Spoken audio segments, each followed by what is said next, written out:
everyone. We will be moving on to the next session with regard to Foundations of Research Methodology and Statistics in Psychology. Unit 2. We will be discussing about hypothesis in this session. To give a recap of previous session, we have discussed about variables, that is with regard to 4 techniques of control of variables. In this session, the objective is to understand the meaning of hypothesis as well as to understand the characteristics of hypothesis. First, let us see what is a hypothesis. The term hypothesis is derived from the Greek word hypo, means below, and thesis means thesis, and originally was used to designate what serves, but over time the word has assumed other meanings such as with the sense of conjecture, supposition, anticipation of response to a problem that can be accepted or rejected by the results of the research. To define hypothesis, it can be defined as a proposition or a set of proposition set forth as an explanation for the occurrence of some specified group of phenomena, either asserted merely as a provisional conjecture to guide some investigation or accepted as highly probable in the light of established facts. To give a simpler definition, hypothesis is a conjectural statement, a tentative proposition about the relation between two or more phenomena or variables.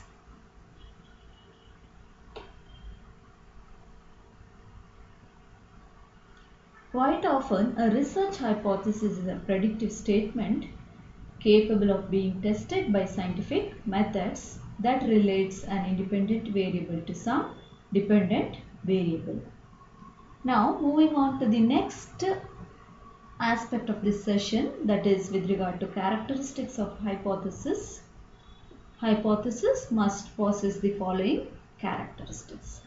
First one mentions that a hypothesis must be clear and precise.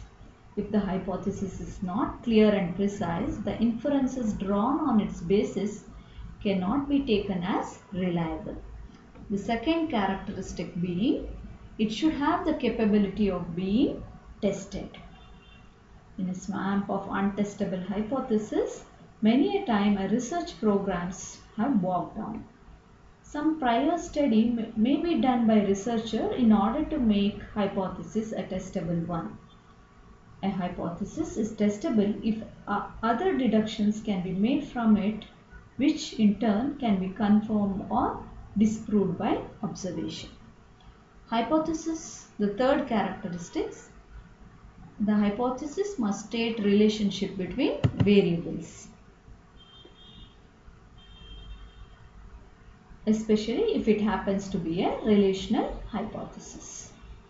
The next one states that hypothesis must be limited in scope and must be specific. A researcher must remember that narrower hypotheses are generally more testable, and he should develop such hypothesis. The next characteristic being, it should be stated in simple terms which is easily understandable. Hypothesis should be stated as far as possible in most simple terms so that the same is easily understandable by all concerned. But one must remember that simplicity of hypothesis has nothing to do with its significance. The next characteristic being, hypothesis must be consistent with most known facts. It must be consistent with the substantial body of established fact. To make it simpler, it should be one which judges accept as being most likely. Coming to the seventh characteristic of hypothesis, it should be amenable to testing within a reasonable time. One should not use even an excellent hypothesis if the same cannot be tested in reasonable time, for one cannot spend a lifetime collecting data to test it. Coming to the next characteristic of hypothesis. Hypothesis must explain the facts that gave rise to the need for explanation. To be simpler, by using the hypothesis, other known and accepted generalizations, one should be able to deduce the original problem condition. Thus, hypothesis must actually explain what it claims to explain. It should have empirical evidence. Coming to the summary of the session, we have discussed with regard to introduction about hypothesis, the definition of hypothesis, and characteristics of hypothesis. Thank you.